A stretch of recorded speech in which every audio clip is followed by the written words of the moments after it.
Hi, kindergarten friends. It's Mrs. Ott, and it's time for today's interactive read aloud. Today, we're going to be reading the last book in our text set 23, Grace Lynn, Exploring Family and Culture. So, today's story is called Kite Flying. You may recognize the character on the front cover as one of the characters from some of the other Grace Lynn books we've read. Remember that Grace Lynn writes books based on her Chinese American experiences and her family's culture. Have you ever flown a kite? Flying a kite is something really fun to do on a windy day. The first kites were flown in China over 2,000 years ago. Some look like dragons. Let's read to find out how a Chinese American family today works together to make and fly a dragon kite. As you listen, think about how this story is similar to the other Grace Lynn stories you've heard.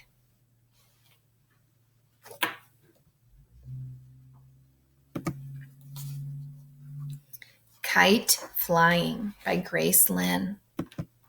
I want to pause here and take a look at the end papers in this book. On these 2 pages, we see the different items that the family is going to be using to build a kite.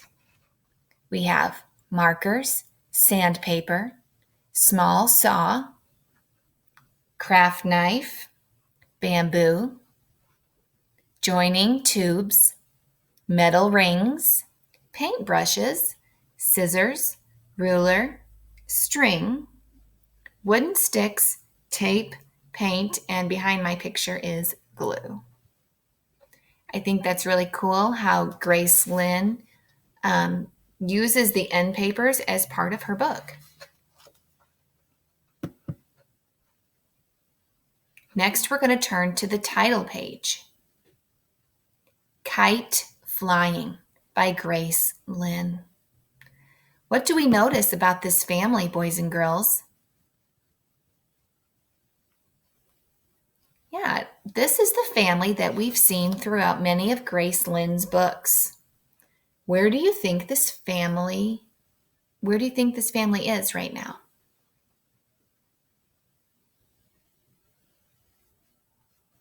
Yeah, it looks like they're at a store, maybe a craft store. We see fabric back here. Looks like ribbon, maybe some paint. And we've got all of these different items that we just saw on the end papers here on the title page.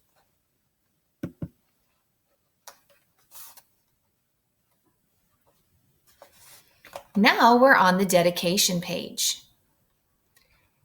So we see the car has driven away from the stores. So it looks like the family might have been right down here purchasing items at one of these stores.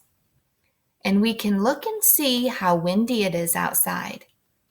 We see leaves blowing off the trees. We also see Grace Lynn's dedication and how the words are written in a wave, just like they would be if they were in the air. Looks like the words are floating. It says, "To my dad and the King Kong kite we flew when I was a kid." So Grace Lynn has dedicated this book to her dad and their experiences together when she was a child flying kites with her dad.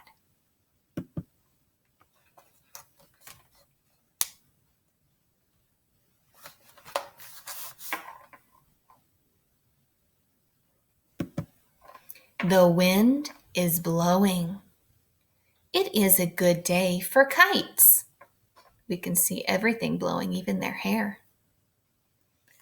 Mama joins sticks together.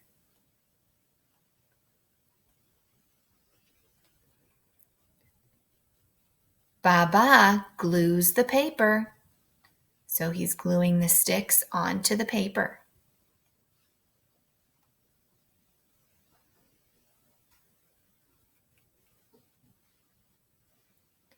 May May cuts the whiskers. The whiskers look to me like strings or streamers.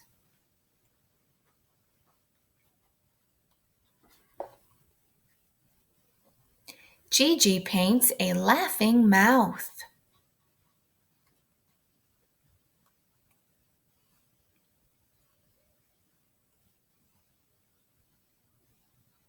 I add dragon eyes.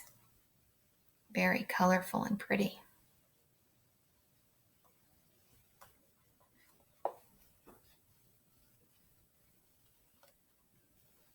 We all help attach the noisemaker. Friends, what do you think a noisemaker does? Yeah, makes sound in the wind when the kite is flying. So here's the noisemaker right here. And I think that is what is made of bamboo, so it's a little piece of wood. What did the family create together? That is a really big dragon kite, isn't it? What do you think they're going to do next?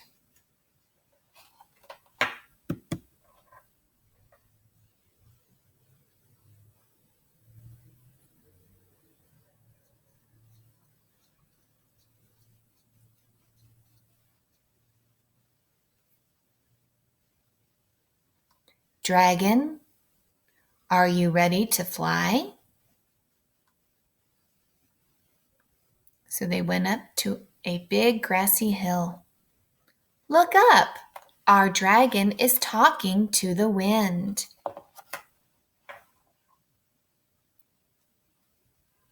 What do you think he is saying? Friends, what do you think a dragon would be saying to the wind?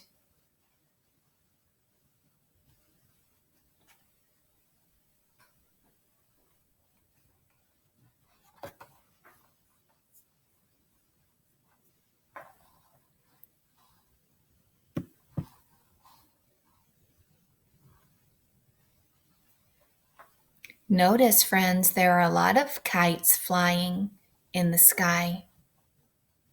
We see all different kinds of things flying, and a great big dragon.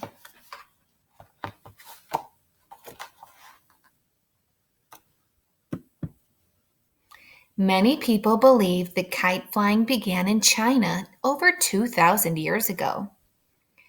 The ancient Chinese believed that kites could carry away their bad luck. While the first kites were probably rectangular, elaborate kites of dragons, birds, and insects were eventually constructed from bamboo and paper or silk, each shape symbolizing traits that the person flying the kite wished to have. The dragon kite, for example, symbolizes wealth, wisdom, and power. People also attached bamboo strips to the kite so the kite would make a ringing noise when it was flown. Flying kites has become a cherished pastime and is a lot of people in all different countries, boys and girls, fly kites. Flying kites is mainly an activity that people do for fun. The styles and materials have changed, but adults and children all over the world enjoy flying kites, an ancient and modern pleasure. Let's talk a little bit about our book. At the beginning, on the title page, we notice that the family was out at a store. So this story takes place in a few different places. They're at the store. Then where do they go? They go home to build the kite. And then where do they go at the end of the story? Yeah, they take their kite out to a big grassy hill to fly.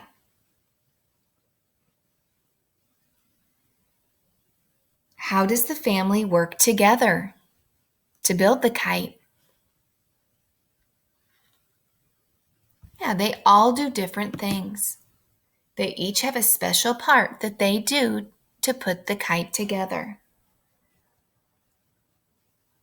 The narrator is the person who is telling the story, and she is a member of this family. We see her throughout the story wearing pink barrettes. She is the same narrator that we have in many of the other Graceland books we've read. Why do you think this family makes one kite together instead of each making his or her own kite? Yeah, they like working together. It might take too long for everyone to make their own kite. This is a realistic fiction story, boys and girls. This is a book that could happen in real life. How do you know that it could really happen? Right, a family really could work together to build a kite, and they could go fly it. If you didn't already know, how could you tell who wrote and illustrated this book?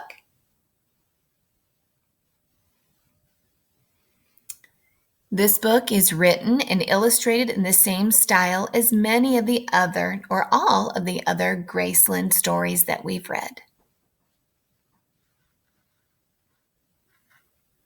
All right, boys and girls, I hope you enjoyed all of the Graceland stories that we've read in this text set, and you've learned a little bit more about Chinese culture and American Chinese culture.